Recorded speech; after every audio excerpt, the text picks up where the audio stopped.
Canto 1, nota introductoria. Los primeros versos cumplen la función de prólogo a todo el paraíso, con la certificación de la experiencia personal. Yo estuve allí. Y las incertidumbres del autor ante el gran desafío que supone contar cosas imposibles de contar. Como va a necesitar toda la ayuda, invoca a Apolo, con alusión al mito de Marsias, al que el dios despellejó por soberbio. Ovidio, Metamorfosis 6, 382, 400, para que complemente la inspiración de las musas. Tal vez eso, junto con la elevada materia, lo hará digno del laurel poético que desea con vehemencia. Con una nueva y compleja alusión astronómica que enumera las distintas puertas del sol en el horizonte, se alude al tiempo del año, el equinoccio de primavera, y a la hora del día, el mediodía. Beatriz está mirando fijamente hacia el sol y Dante hace lo mismo. No puede resistir mucho tiempo y tiene la impresión de que ese día, miércoles 30 de marzo, había dos soles en el cielo. Dante vuelve a mirar a Beatriz y siente una transformación íntima tan extraordinaria e inefable que la compara con la metamorfosis de Glauco, convertido en pez en las metamorfosis, en el capítulo 13, en los versos 898-968, y la define a través de una invención verbal, transhumanar, porque sólo Dios sabe si el protagonista hizo tal viaje con el cuerpo o con el alma. La armonía de las esferas celestes reclama la atención de Dante, que ve en llamas una gran extensión del firmamento. Beatriz se adelanta a la pregunta del poeta y le dice que ya no está en la tierra, sino en la esfera de fuego del cielo. Después explica las razones de ese ascenso. Todas las cosas tienen la impronta de Dios, pero siguen su propia naturaleza y tienden a fines diversos, acudiendo al destino que la providencia les ha asignado. El libre albedrío de los humanos hace que puedan desviarse, pero como Dante ya está libre del pecado, tiende hacia lo alto. Después, Beatriz vuelve a mirar al cielo. Dante Alighieri, de la Divina Comedia, o de la Comedia, El Paraíso. Canto 1. La gloria del que todo lo gobierna penetra el universo y resplandece en unas partes más y en otras menos. Yo estuve allí, en el cielo que recibe la mayor luz, y vi cosas que nadie puede decir si desde allá descienden. Porque se acerca nuestra inteligencia con tal profundidad a su designio que no puede alcanzarla la memoria. Mas lo que atesorar pudo mi mente de todo lo que vi en el reino santo, va a ser ahora el tema de mi canto. Oh buen Apolo, que en este extremo empeño haz de mí, oh buen Apolo, en vaya por Dios. Oh buen Apolo, en este extremo empeño, haz de mí un vaso tal que sea digno de tu valor y del laurel amado. Una de las dos cimas del Parnaso me ha ayudado hasta aquí, mas ahora debo, en la liza final, servirme de ambas.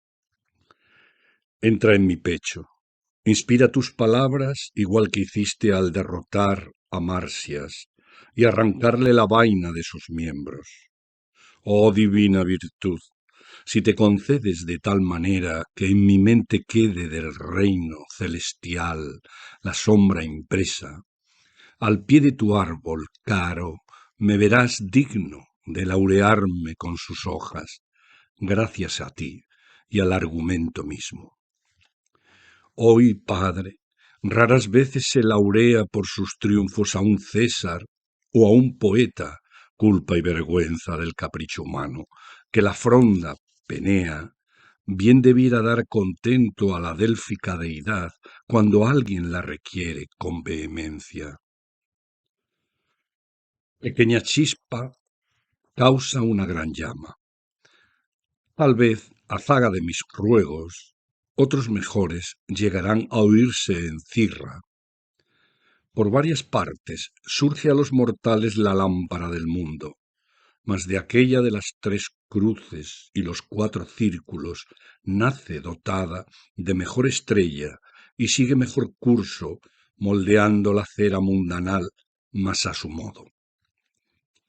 Por allí amanecía, pues, y era de noche aquí, y estaba casi blanco todo aquel hemisferio y negro el otro, cuando vi a Beatriz vuelta a la izquierda, mirando el sol con atención.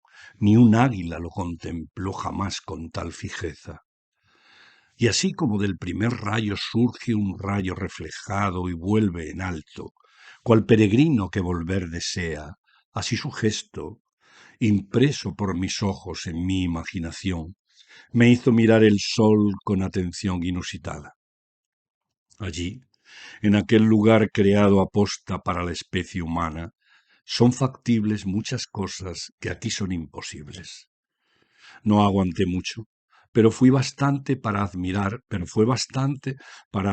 su esfera incandescente, cual hierro hirviente que del fuego sale. Y apareció que al día se añadía otro día, y que aquel que ordena todo quiso con otro sol ornar el cielo. Beatriz contemplaba fijamente las eternas esferas. Yo, apartando mis ojos del cénit, los fijé en ella. En mi interior me transformé al mirarla, igual que Glauco al degustar la hierba que lo hizo afín a los marinos dioses. Tras su manar no puede definirse por verba, y el ejemplo anterior baste a quien merezca un día la experiencia. Si yo era sólo aquella parte última que me infundiste, amor que el cielo riges, lo sabes tú, que con tu luz me alzaste.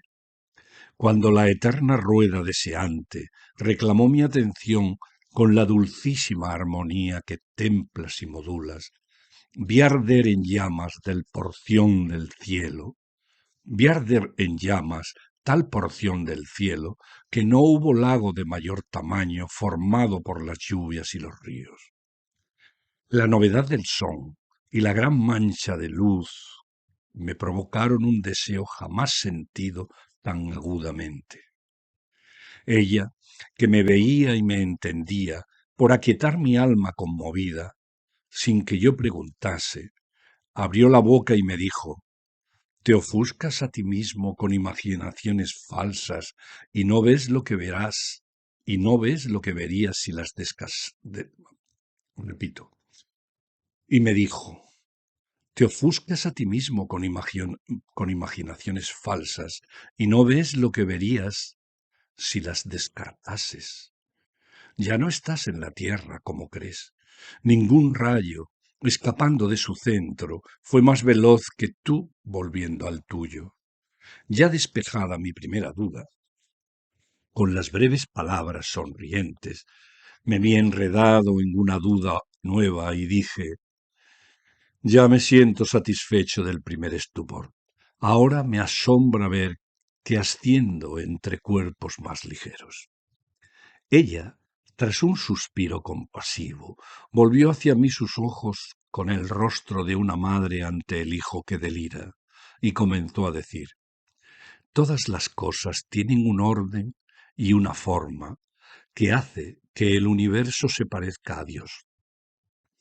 Aquí las más excelsas criaturas ven la horma divina, que es el fin por el que existe la citada norma. A ese orden que digo, a su manera, propenden todas las naturalezas, según estén de cerca del principio. Navegan hacia puertos diferentes por el gran mar de la existencia, y todas siguen su natural inclinación. Esta proyecta el fuego hacia la luna, impulsa los mortales corazones, tiene unida la masa de la tierra. Y es un arco que no irradia tan solo entes irracionales, sino a aquellos que tienen raciocinio y voluntad. La providencia que lo ordena todo, mantiene con su luz el cielo inmóvil, en el que gira el más veloz de todos. Y allí, como al lugar establecido, nos lleva la potencia de aquel arco, que da en la diana con cuanto dispara.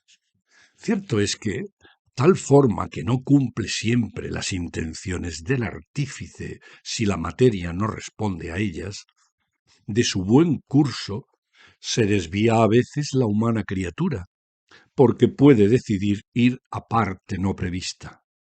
E igual que de la nube cae el fuego, así el primer impulso, desviado por un falso placer, cae abatido. Creo que ya no debes asombrarte de tu ascensión, igual que no te asombras del arroyo que baja por el monte. Asombroso sería que librado de todo impedimento te abatieras o que el fuego estuviese en tierra quieto. Luego volvió hacia el cielo su mirada.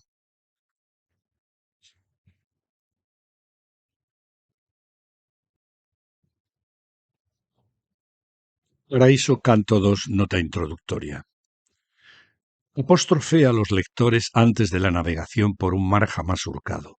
El autor se considera bien encaminado por Minerva, Apolo y las musas, pero aquellos lectores que cuenten solamente con la pequeña barca de la razón, es mejor que regresen porque la expedición está reservada a pocos lectores dotados de fe, que aun así se asombrarán tanto como los argonautas. Beatriz y Dante siguen ascendiendo vertiginosamente al cielo de la luna. Dante se interesa por la naturaleza de las manchas lunares, que algunas creencias relacionan con Caín, y él atribuye a una diferencia en la densidad de los cuerpos. La explicación de Beatriz ocupa toda la segunda mitad del canto. Primero confuta la opinión de Dante, que se basa en un criterio cuantitativo equivocado, porque si fuese una cuestión de densidad se trataría de grandes agujeros, y los eclipses demuestran que la luz no los atraviesa y que la luna es un cuerpo sólido. Sin agujeros ni capas, que devuelve la luz que en él se proyecta, y la oscuridad de las manchas tampoco puede atribuirse a su mayor distancia de la luz, como se comprueba poniendo tres espejos a diferente longitud de la fuente de luz. Los tres devuelven el reflejo con la misma intensidad. La razón está en las leyes establecidas por Dios para todo el universo y fundadas en la calidad y distribución de la materia en sus 9 cielos, mediadores del influjo divino en diferente proporción. Cada cielo tiene una virtud propia que se corresponde con la diversidad de la esencia que lo informa y de las diferencias cualitativas entre las inteligencias angélicas derivan y de las diferencias cualitativas entre las inteligencias angélicas derivan los grados de luminosidad de los cielos.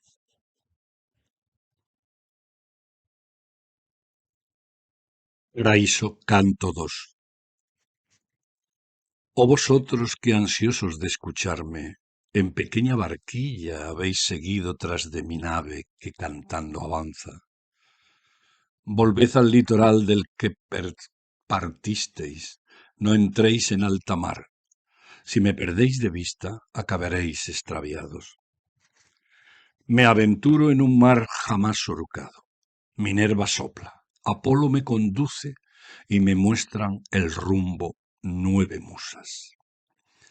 Los pocos de vosotros que buscasteis el angélico pan, del que se come aquí sin llegar nunca a estar saciado, os podéis adentrar con vuestra nave en alta mar, atentos a mi estela, antes de que en el agua se deshaga.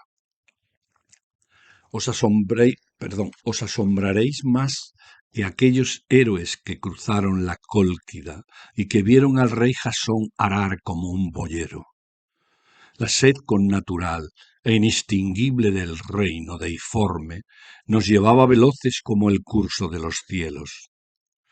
Beatriz miró a lo alto, y yo hacia ella, y tal vez, en el tiempo en que una flecha acierta, vuela y parte desde el arco. Vi una cosa admirable. Repito, Beatriz miró a lo alto, Beatriz miró a lo alto, y yo hacia ella, y tal vez en el tiempo en que una flecha acierta, vuela y parte desde el arco, vi una cosa admirable y giré el rostro hacia ella, aunque aquella a quien no pude esconder nunca mis perplejidades, contenta y bella, me miró y me dijo: eleva a Dios tu mente agradecida, nos ha traído a la primera estrella. Entonces me vi envuelto en una nube brillante, densa, sólida y bruñida, como un diamante por el sol tocado. En su interior aquella eterna gema nos acogió igual que el agua acoge en sí un rayo de luz sin disgregarse. Si yo era un cuerpo y en la tierra nunca puede una dimensión asumir otra, que así ha de ser si un cuerpo en otro entra, más debiera abrasarnos el deseo de ver aquella esencia en que la humana naturaleza y la de Dios se unieron. Se verá allí lo que por fe creemos, por evidencia y sin demostración, cual verdad primordial que el hombre acepta. Yo respondí: señora, con la máxima devoción doy las gracias al Señor, que del mundo mortal me ha distanciado. Pero decidme, ¿qué son esas manchas oscuras y que hacen que en la tierra algunos fantaseen con Caín? Ella, después de sonreír, me dijo: si la opinión de los mortales yerra cuando no está la clave en los sentidos, los dardos del asombro no debieran herirte más, pues la razón posee, si sigue a los sentidos, cortas alas. Pero dime más bien lo que tú piensas. Yo dije: aquí los cuerpos son diversos, porque su densidad es diferente. Y ella: ahora verás muy claramente que en un profundo error estás sumido, si a mi argumentación estás atento. La esfera octava muestra muchas luces que en cantidad y en calidad presentan aspectos y facetas diferentes. Si la virtud que los distingue fuese sólo su densidad, todos tendrían igual virtud proporcionadamente. Las propiedades nacen de principios formales y, a excepción de uno, todos quedan en tu argumento destruidos. Es más, si la razón de aquellas máculas fuese la raridad, o este planeta estaría privado de materia en su extensión, o igual que un cuerpo tiene partes grasas y magras, contendría en su volumen hojas diferentes. Si fuese lo primero, en un eclipse del sol la luz filtrarse debería, como se infunde en cuerpo menos denso.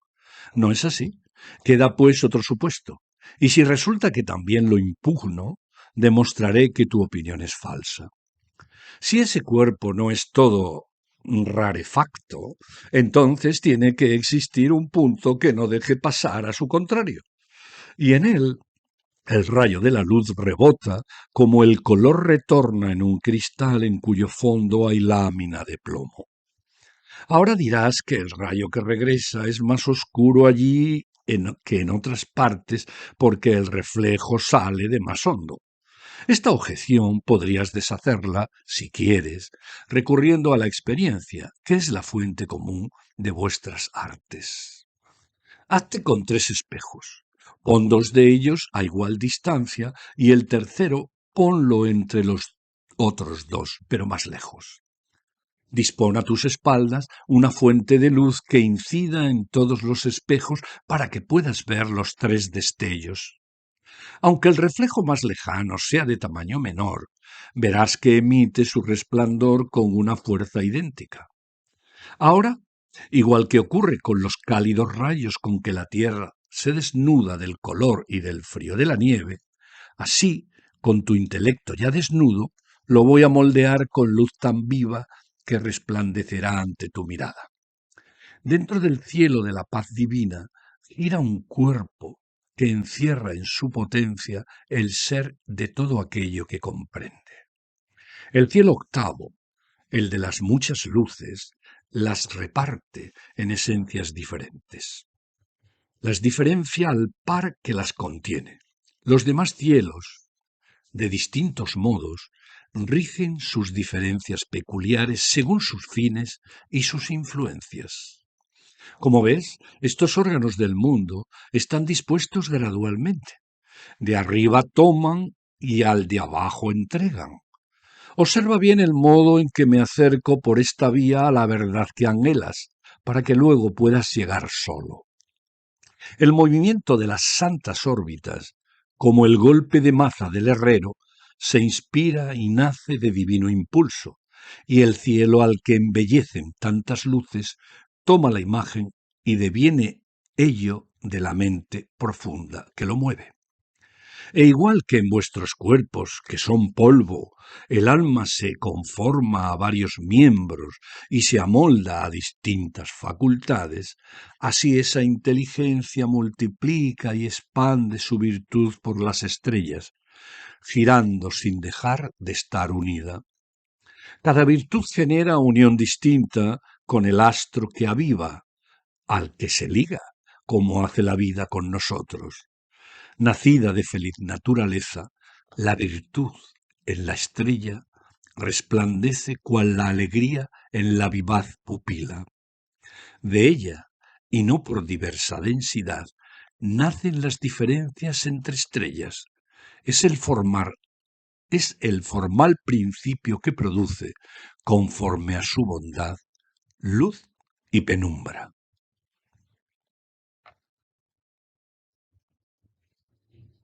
Paraíso, canto 3, nota introductoria. Cuando Dante se dispone a decir que ha entendido la explicación de Beatriz, ve una serie de imágenes de rostros que parecen deseosas de hablar. Al contrario que Narciso, quien se enamoró de su reflejo, Dante los cree reflejos y se vuelve ingenuamente, pero no ve a nadie. Beatriz se sonríe y le explica que no son imágenes, sino sustancias verdaderas con las que le conviene hablar. Dante le pregunta, a la que le parece más solícita y risueña, que dice llamarse Picarda y haber sido monja en la vida mortal. Está ahí, como los demás del primer cielo, por descuidar sus votos. Dante la reconoce. Era hermana de Forese y Corso Donati, y le pregunta si no desearía progresar hacia más alto cielo. Todas las almas se sonríen, y Picarda le explica que están ocupando el lugar que les corresponde en el designio divino y que su naturaleza sustancial es concordar con él, porque donde está la caridad es un bien necesario e ingénito. Lo dice con el latinismo escolástico necesse. Dante comprende entonces que cualquier lugar del cielo es paraíso. Y Picarda acaba de contar su historia. Siendo muy joven decidió hacerse monja clarisa, la fundadora de la orden. Clara de Asís está más arriba, pero varios hombres, sus hermanos y el futuro marido, la sacaron del convento para casarla, cosa que le ocurrió también al espíritu que tiene a su lado, la emperatriz Constanza, esposa de Enrique VI y madre de Federico II. Cantando Ave María, Picarda desaparece y Dante se vuelve en dirección a Beatriz, pero queda momentáneamente deslumbrado por su fulgor.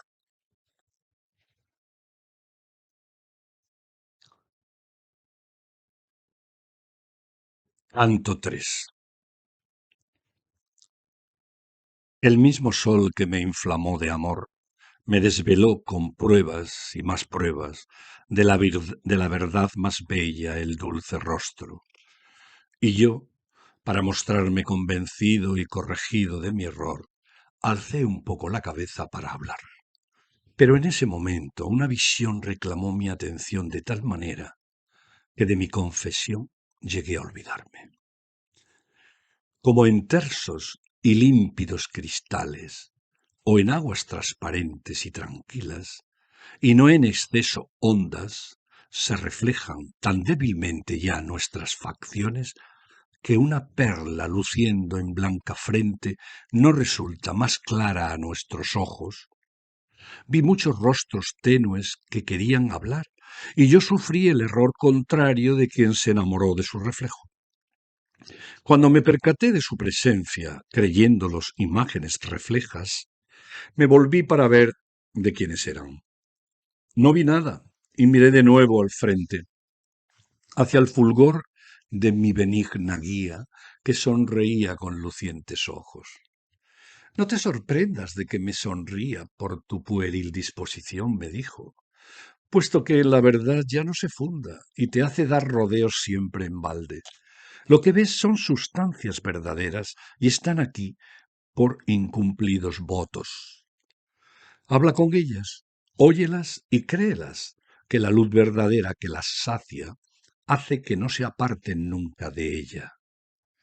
Yo me fijé en el alma que mostraba más deseos de hablar y así le dije, por un exceso de fervor turbado, oh bien creado espíritu que sientes el dulce gusto de la vida eterna, que no puede entender quien no la prueba. Muy grato te seré si me desvelas tu nombre y la razón de vuestra suerte. Y ella dijo, solícita y sonriente, nuestra caridad tiene siempre abierta la puerta a un justo anhelo, como hace quien quiere que en su corte así se haga. En la vida mortal yo fui una monja, y si rebuscas bien en tu memoria, advertirás que ahora soy más bella y reconocerás que soy picarda. Beata entre otras almas beatíficas en la esfera más lenta de los cielos. Nuestros afectos, que se inflaman sólo por voluntad del Espíritu Santo, gozan del orden que Él nos ha dispuesto.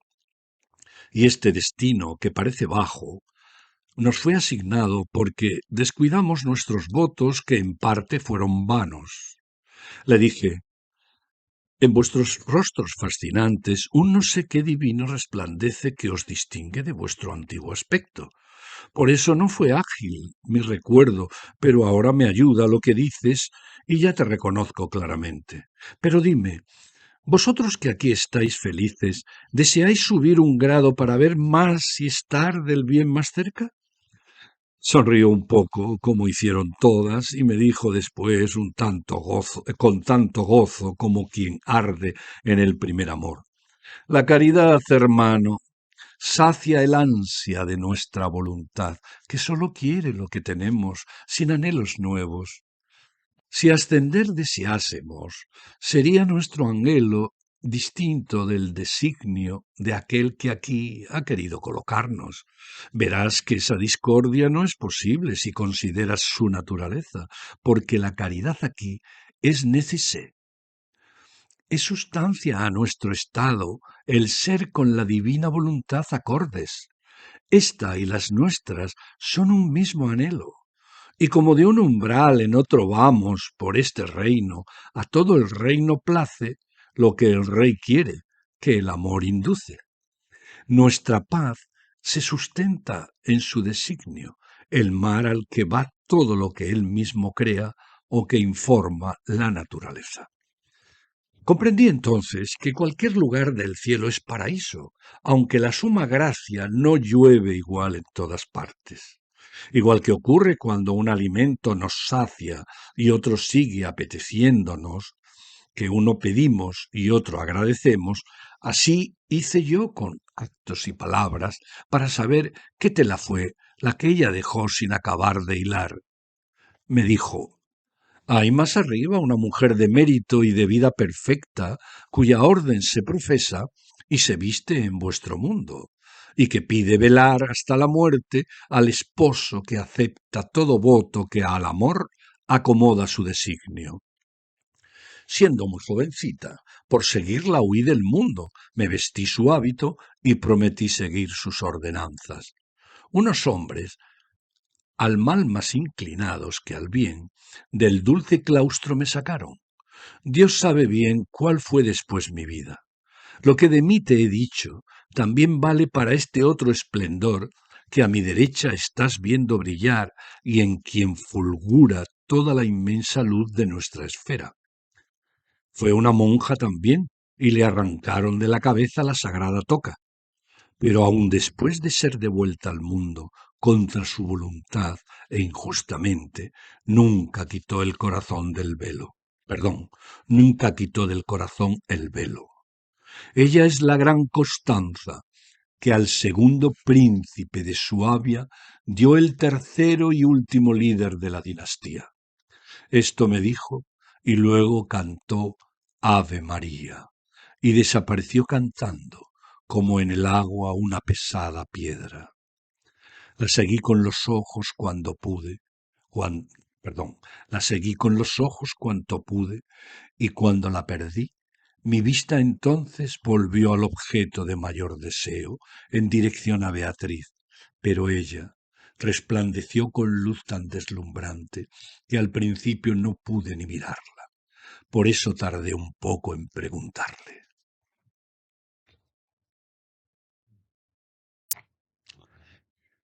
Paraíso 4, nota introductoria.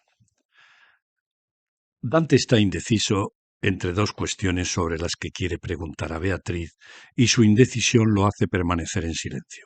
Pero ella intuye sus dudas, formula las preguntas y da las respuestas. La primera cuestión es, ¿por qué la violencia ajena mengua el mérito de una voluntad buena y firme, como las de Picarda y Constanza? Y la segunda se refiere al destino final de las almas, pues dice Platón que vuelven a las estrellas. Beatriz empieza por la segunda, que es la más peligrosa para la fe.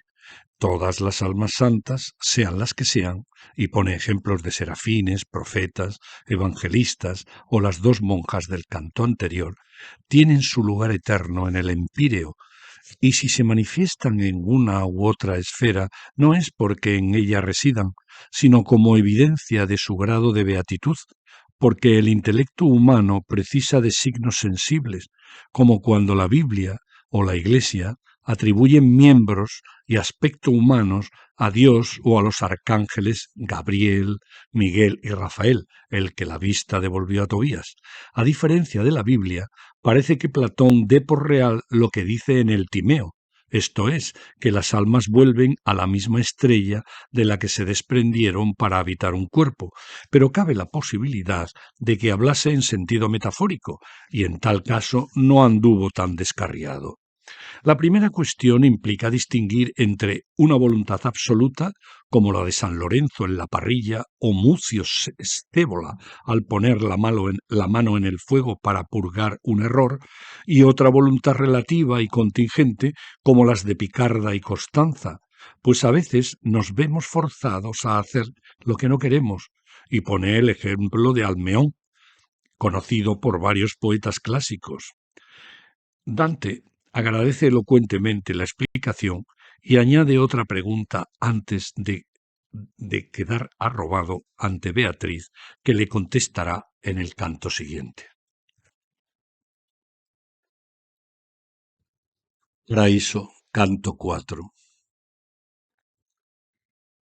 El hombre que entre dos ricos manjares puede escoger, antes de hincarle el diente a uno de ellos morirá de hambre. Con el mismo temor tiembla un cordero entre los dos lobos fieros y famélicos, como estaría un perro entre dos gamos. De tal modo, hostigado por mis dudas, que no voy a criticarme ni a alabarme por mi silencio que era necesario. Callé, pero tenía dibujada mi intención en el rostro y mi pregunta quedó más clara así que con palabras. Hizo Beatriz como Daniel, que al rey Nabucodonosor logró aplacarle la ira que lo había empilecido, y dijo: Bien advierto que te agobian por igual dos deseos y tu duda te paraliza sin manifestarse. Arguyes, si la buena voluntad permanece, ¿por qué la violencia ajena mengua de tal modo el mérito? La otra cuestión que te provoca duda es que parece que las almas vuelven, según dice Platón, a las estrellas. Estas son las cuestiones que te lastran con igual pesadez el pensamiento. Primero trataré la más nociva. Piensa en el serafín a Dios más próximo. En Moisés, en Samuel, piensa en cualquiera de los dos Juanes o en María incluso. ¿No poseen su asiento en otro cielo distinto de las almas que aquí has visto? Y no estarían ni más ni menos años. Todos hacen más bello el primer círculo y gozan a su modo dulce vida, sintiendo el soplo del eterno espíritu.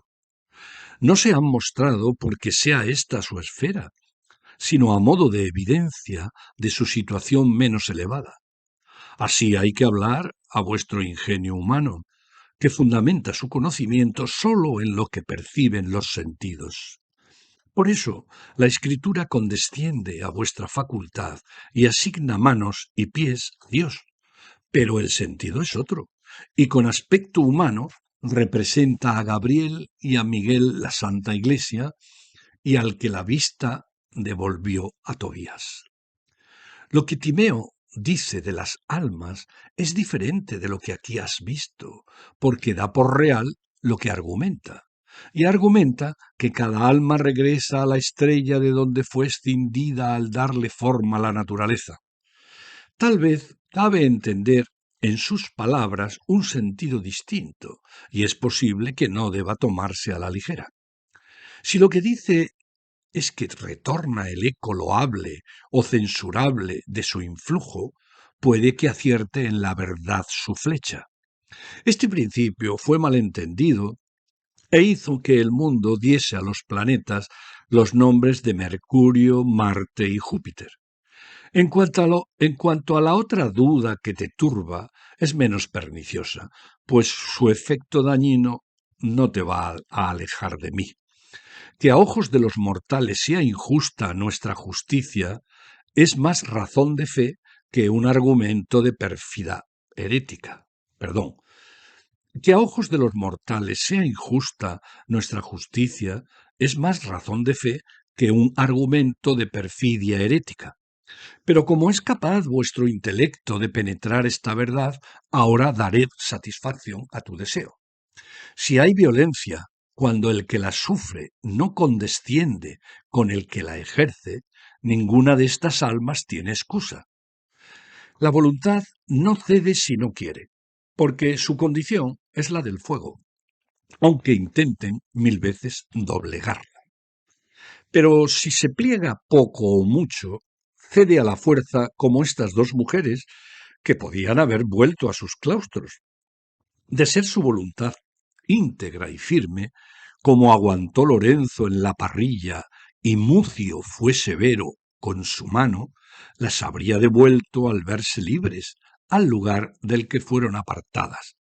Pero tan firme voluntad es rara. Y con estas palabras, si has prestado atención, se resuelve aquella duda que te habrías seguido atormentando. Pero ahora tendrás que hacerle frente a otra dificultad que no podrías resolver con tus fuerzas por ti mismo. Yo he infundido en tu mente la certeza de que el alma beata nunca miente, pues está unida a la verdad primera. Y Picarda te ha dicho que Constanza no dejó nunca de ser fiel al velo y aquí parece que me contradice. Hermano, muchas veces acontece que para huir de algún peligro uno hace a desgrado lo que no conviene. Como Almeón, que a ruego de su padre acabó con la vida de su madre y por piedad se hizo despiadado. En esta situación quiero que pienses que fuerza y voluntad, mezcladas, hacen que no sean excusa las ofensas. La voluntad nunca consiente el daño, y si lo hace es sólo cuando teme que pueda derivarse un mal mayor. Picarda hablaba en el primer sentido de voluntad total, yo en el segundo, y las dos hemos dicho la verdad. Fue tan rico el caudal del santo río, del manantial de la verdad surgido, que apaciguó mis dos incertidumbres. Oh amada del primer amante, oh diosa, le dije, cuya voz me inunda y colma con un calor que va vivificándome. No bastará la fuerza de mi afecto para corresponder a vuestra gracia, que responda por mí el Omnipotente. Veo que nuestra mente no se sacia hasta que no la alumbra la verdad, sin la cual no hay ninguna certidumbre. Cuando ya la ha alcanzado, yace en ella como fiera en cubil. Es pues posible, si no, cualquier deseo fuera frustra. De ese deseo brota otro retoño en la raíz de la verdad, y así vamos de cuesta en cuesta hasta la cima. Esto, señora, me conforta, y esto me lleva, reverente, a preguntaros sobre otra verdad que no comprendo. ¿Se pueden compensar los incumplidos votos con otros bienes que pudieran no ser escasos en vuestra balanza? Beatriz me miró con tan divinos centelleos de amor en su mirada que me rendí y con ojos abatidos estuve a punto de desvanecerme.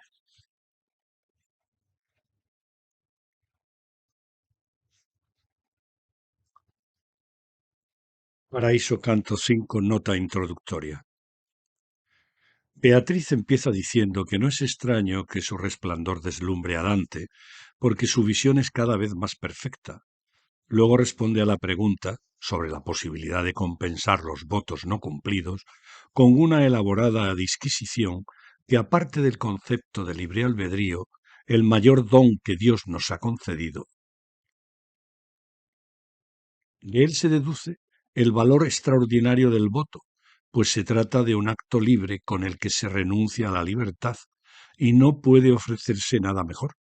Es un pacto con Dios y sólo se puede anular de una manera, cumpliéndolo. Pero es posible, en algunos casos, permutar, sin que haya pecado, la materia del voto, es decir, la cosa ofrecida, pero debe ser con el consenso eclesiástico. Deben girar las dos llaves de Pedro, la de plata y la de oro, la blanca y la amarilla, y a condición de que la nueva oferta tenga más valor.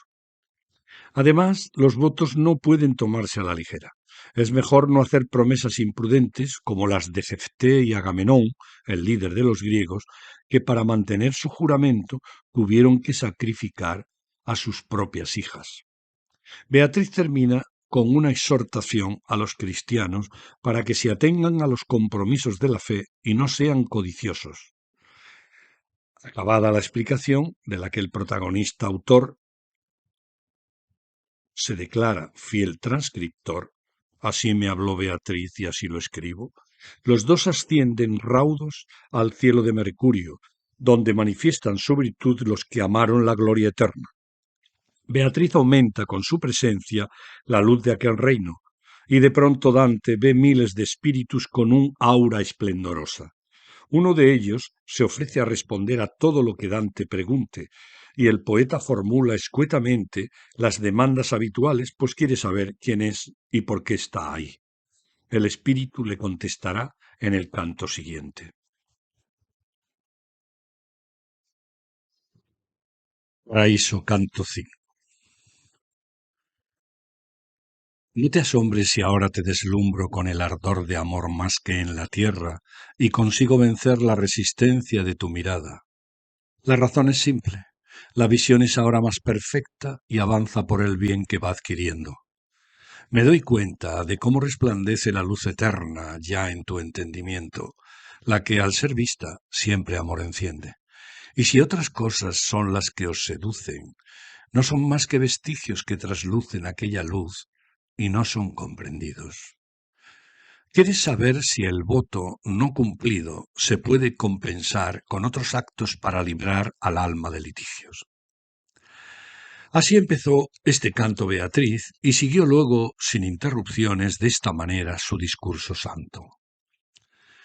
El mayor don que Dios, en su grandeza, nos regaló, y que es el más conforme a su bondad y a su naturaleza, es el libre albedrío, del que todas y cada una de las criaturas provistas de razón están dotadas.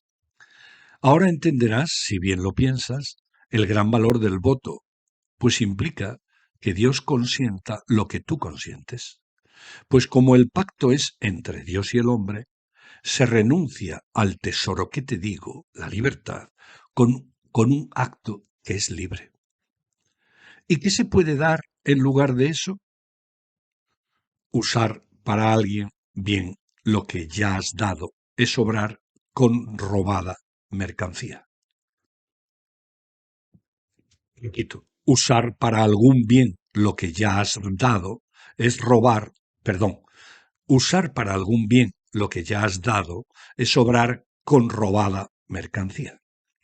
Ya sabes la verdad más importante. Pero para entender por qué la Iglesia da dispensas que pueden parecer una contradicción, No te levantes de la mesa, porque es manjar pesado y he de ayudarte aún a digerirlo. Abre la mente, escucha mi argumento y consérvalo bien, porque no hay ciencia sin retener aquello que se aprende. En tales sacrificios se requieren dos elementos. Uno es la materia que se promete y otro el compromiso. Este solo se anula si se cumple. Y a propósito de él, ya se ha tratado más arriba de modo muy preciso. De ahí los sacrificios continuados de los hebreos, aunque alguna ofrenda pudiese ser cambiada, como sabes.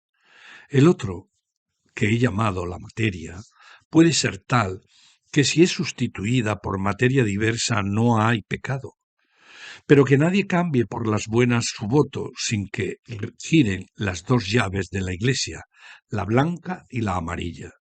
Si la nueva materia no supera en empeño a la que es sustituida, la permuta es inútil y ridícula. Cualquier cosa que sea de gran peso e incline y quiebre todas las balanzas no se puede cambiar jamás por otra. No os toméis, pues, el voto a la ligera. Sed fieles, pero no lo hagáis a ciegas, como Jefté al hacer su primer don. Más le habría valido arrepentirse que por ser fiel cumplir un acto inicuo. También fue necio el líder de los griegos, porque, o por quien lloró Ifigenia, su hermosura, y que, cuando su rito fue sabido, causó el llanto de locos y de sabios. Cristianos, ponderad vuestras acciones, no seáis plumas a merced del viento, y no penséis que cualquier agua os limpia. Tenéis los testamentos, nuevo y viejo, y el pastor de la iglesia que os tutela os basta para vuestra salvación. Si la codicia pérfida os reclama, sed hombres y no ovejas descarriadas, no se ría el judío de vosotros. No hagáis como el cordero que desprecia la leche de su madre ingenuamente para irse a triscar y a divertirse. Así me habló Beatriz y así lo escribo. Y después, anhelante, se volvió hacia la intensidad del universo. Su silencio y su rostro demudado acallaron también mi ansioso ingenio, que ya quería hacer nuevas preguntas. Y cual flecha que acierta en la diana antes que deje de vibrar la cuerda, fuimos veloces al segundo reino. Vi entonces a mi amada tan radiante, en cuanto entró en el aura de aquel cielo, que con su luz creció la del planeta. Si así cambió y gozó la misma estrella, ¿cuál no sería mi mudanza siendo tan tornadizo por naturaleza? Así como los peces de un vivero tranquilo y transparente acuden prestos a todo lo que creen que es comida, así vi entonces miles de esplendores venir hacia nosotros, profiriendo: «He aquí el que hará crecer nuestros amores». Y a medida que se iban acercando, se distinguía en su interior la forma alegre y fulgurante que emitían. Piensa, lector, si lo que aquí comienza no prosiguiese. Piensa, lector, si lo que aquí comienza no prosiguiese, qué angustioso fuera tu anhelo de saber cómo termina. Por ti mismo verás con cuánto anhelo quise saber la condición de todos en cuanto ante mis ojos se mostraron. Oh espíritu dichoso a quien la gracia muestra los tronos del eterno triunfo antes de abandonar la mortal liza. Todos ardemos en el mismo fuego que inflama el paraíso, de manera que puedes preguntarnos lo que quieras. Esto es lo que me dijo una de aquellas almas piadosas, y Beatriz me dijo: pregunta y créeles que son adivinos. Entiendo que en su misma luz anidas y que esa luz emana de tus ojos, porque refulge cuando te sonríes. Pero no sé quién eres, oh alma digna, ni por qué habitas en la oculta esfera que a los mortales velan otros rayos. Eso le dije a aquella luminaria que primero me habló, y con mis palabras se encendió mucho más de lo que estaba. Como el sol en su mucha luz se esconde cuando el calor deshace los espesos vapores que atemperan su fulgor, de esa manera con crecido gozo y recluida en su esplendor, la santa figura respondió de la recóndita manera que el siguiente canto canta.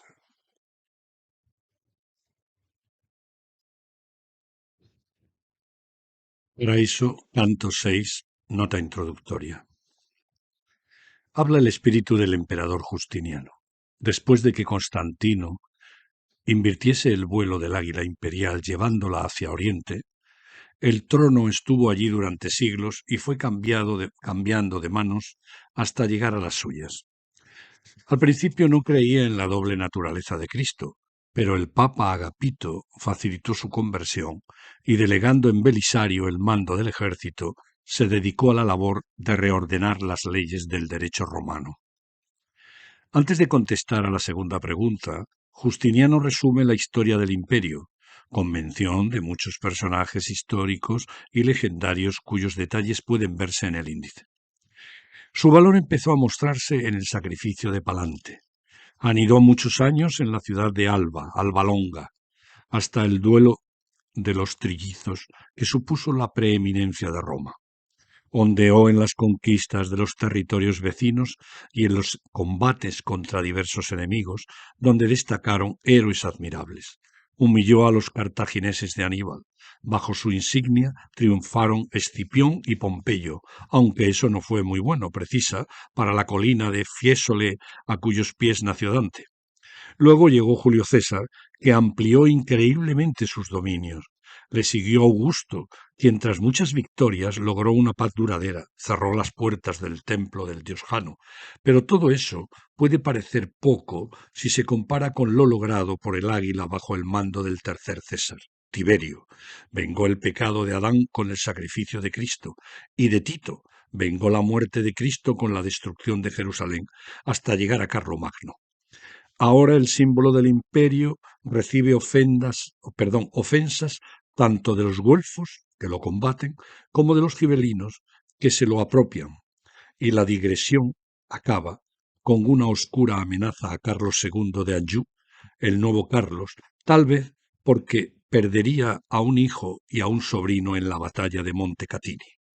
Justiniano explica después que en el cielo de Mercurio están quienes sintieron amor por la gloria eterna, y termina diciendo que a su lado fulgura otro espíritu que compartió el mismo anhelo, Romeo de Vilanova, modesto peregrino que acabó siendo ministro del conde de Provenza, Ramón Berenguer, y al verse calumniado anunció a los honores, renunció a los honores y volvió a mendigar. Dante, por boca de Justiniano, añade algún tinte legendario a la historia de Romeo, y las últimas palabras del emperador parecen ponderar la situación del poeta exiliado.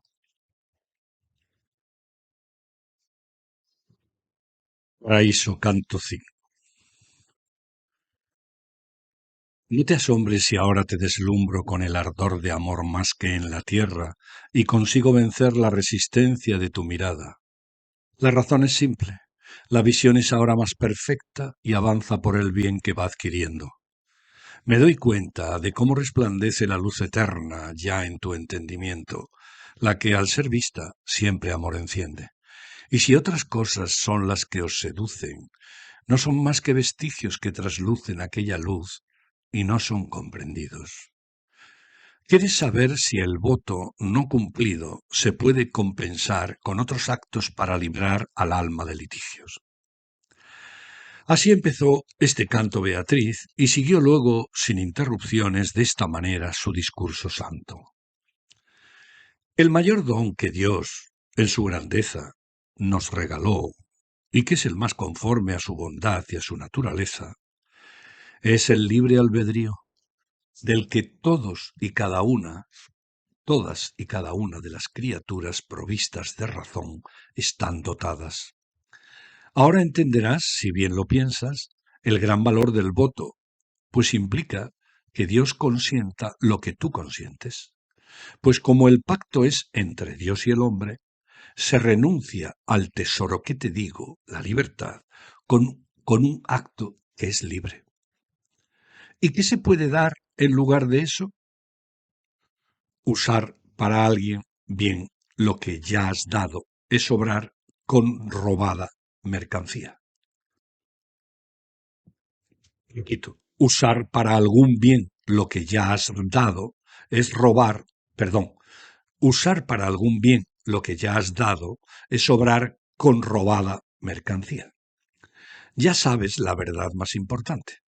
Pero para entender por qué la Iglesia da dispensas que pueden parecer una contradicción, no te levantes de la mesa, porque es manjar pesado y he de ayudarte aún a digerirlo.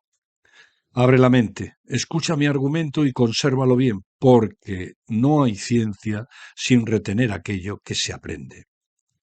En tales sacrificios se requieren dos elementos. Uno es la materia que se promete y otro el compromiso. Este solo se anula si se cumple. Y a propósito de él, ya se ha tratado más arriba de modo muy preciso. De ahí los sacrificios continuados de los hebreos, aunque alguna ofrenda pudiese ser cambiada, como sabes.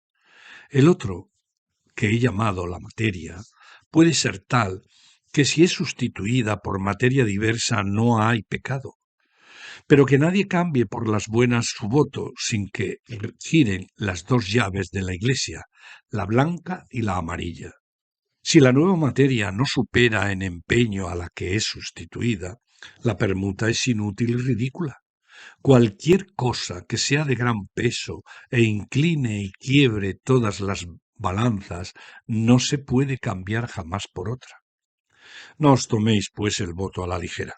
Sed fieles, pero no lo hagáis a ciegas, como Jefté al hacer su primer don. Más le habría valido arrepentirse que por ser fiel cumplir un acto inicuo. También fue necio el líder de los griegos, porque, o por quien lloró Ifigenia, su hermosura, y que, cuando su rito fue sabido, causó el llanto de locos y de sabios. Cristianos, ponderad vuestras acciones, no seáis plumas a merced del viento, y no penséis que cualquier agua os limpia. Tenéis los testamentos, nuevo y viejo, y el pastor de la iglesia que os tutela os basta para vuestra salvación. Si la codicia pérfida os reclama, sed hombres y no ovejas descarriadas, no se ría el judío de vosotros. No hagáis como el cordero que desprecia la leche de su madre ingenuamente para irse a triscar y a divertirse. Así me habló Beatriz, y así lo escribo. Y después, anhelante, se volvió hacia la intensidad del universo. Su silencio y su rostro demudado acallaron también mi ansioso ingenio, que ya quería hacer nuevas preguntas. Y cual flecha que acierta en la diana antes que deje de vibrar la cuerda, fuimos veloces al segundo reino. Vi entonces a mi amada tan radiante, en cuanto entró en el aura de aquel cielo, que con su luz creció la del planeta. Si así cambió y gozó la misma estrella, ¿cuál no sería mi mudanza siendo tan tornadizo por naturaleza? Así como los peces de un vivero tranquilo y transparente acuden prestos a todo lo que creen que es comida, así vi entonces miles de esplendores venir hacia nosotros, profiriendo: «He aquí el que hará crecer nuestros amores». Y a medida que se iban acercando, se distinguía en su interior la forma alegre y fulgurante que emitían. Piensa, lector, si lo que aquí comienza no prosiguiese. Piensa, lector, si lo que aquí comienza no prosiguiese, qué angustioso fuera tu anhelo de saber cómo termina. Por ti mismo verás con cuánto anhelo quise saber la condición de todos en cuanto ante mis ojos se mostraron. Oh espíritu dichoso a quien la gracia muestra los tronos del eterno triunfo antes de abandonar la mortal liza. Todos ardemos en el mismo fuego que inflama el paraíso, de manera que puedes preguntarnos lo que quieras. Esto es lo que me dijo una de aquellas almas piadosas, y Beatriz me dijo: pregunta y créeles que son adivinos. Entiendo que en su misma luz anidas y que esa luz emana de tus ojos, porque refulge cuando te sonríes. Pero no sé quién eres, oh alma digna, ni por qué habitas en la oculta esfera que a los mortales velan otros rayos. Eso le dije a aquella luminaria que primero me habló, y con mis palabras se encendió mucho más de lo que estaba. Como el sol, en su mucha luz se esconde cuando el calor deshace los espesos vapores que atemperan su fulgor, de esa manera, con crecido gozo y recluida en su esplendor, la santa figura respondió de la recóndita manera que el siguiente canto canta.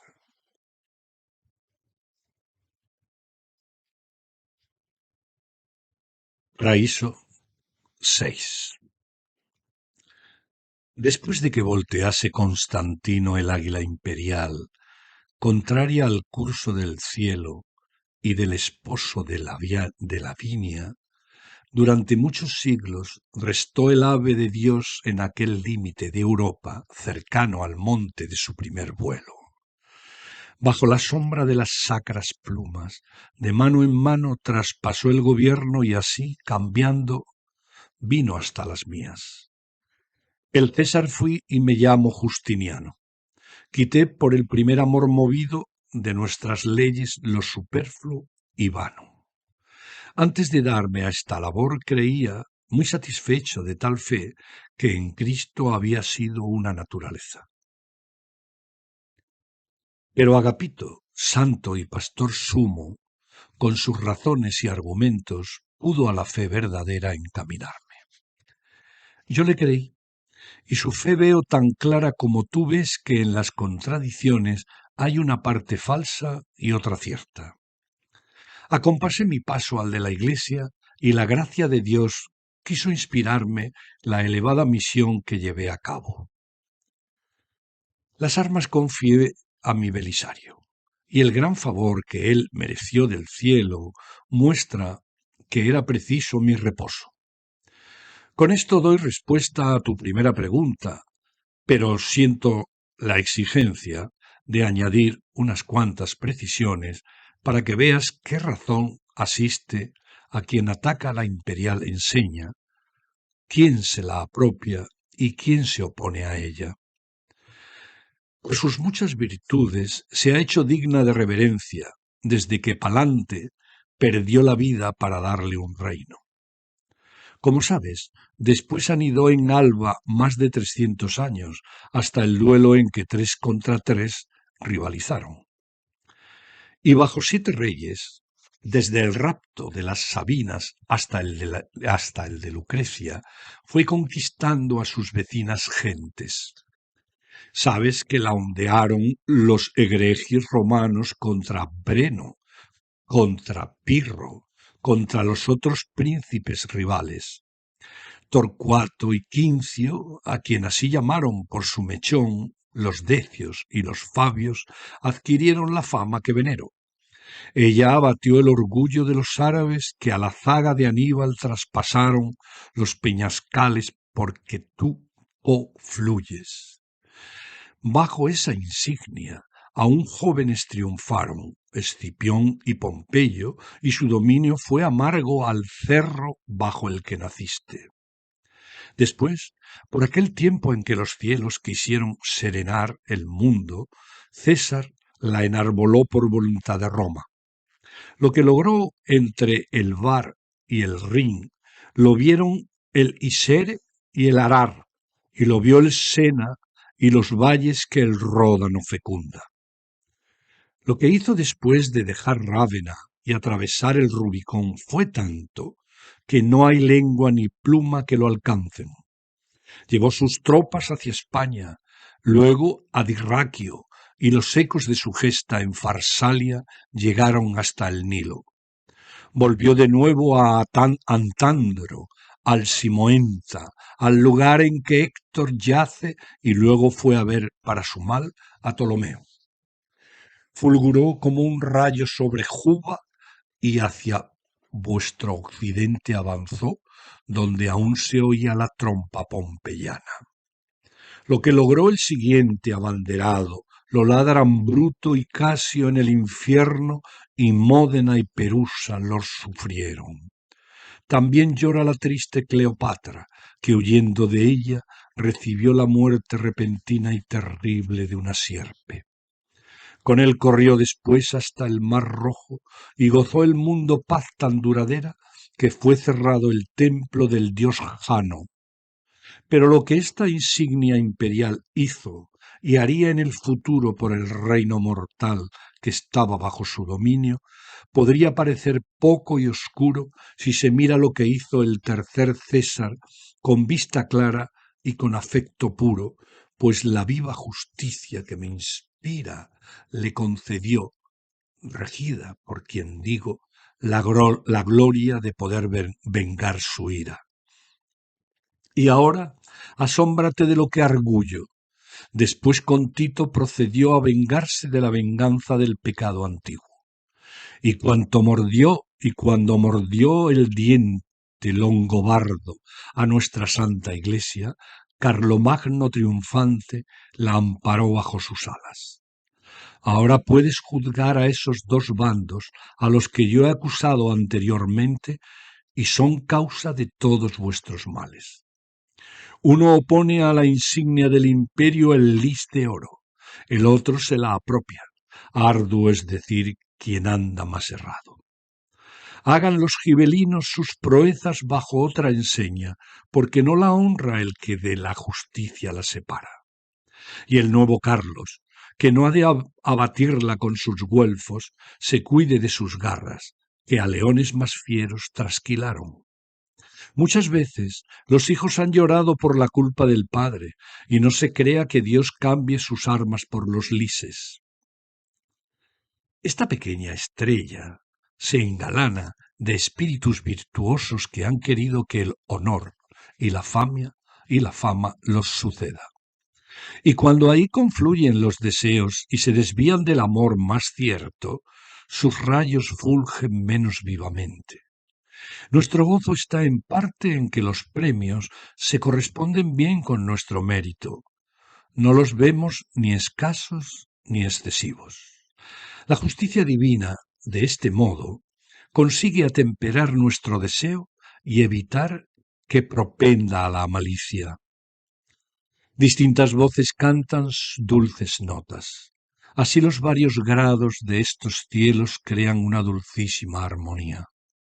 Y en esta gema que aquí ves, fulgura el fulgor de Romeo, cuya obra fue tan hermosa como mal pagada.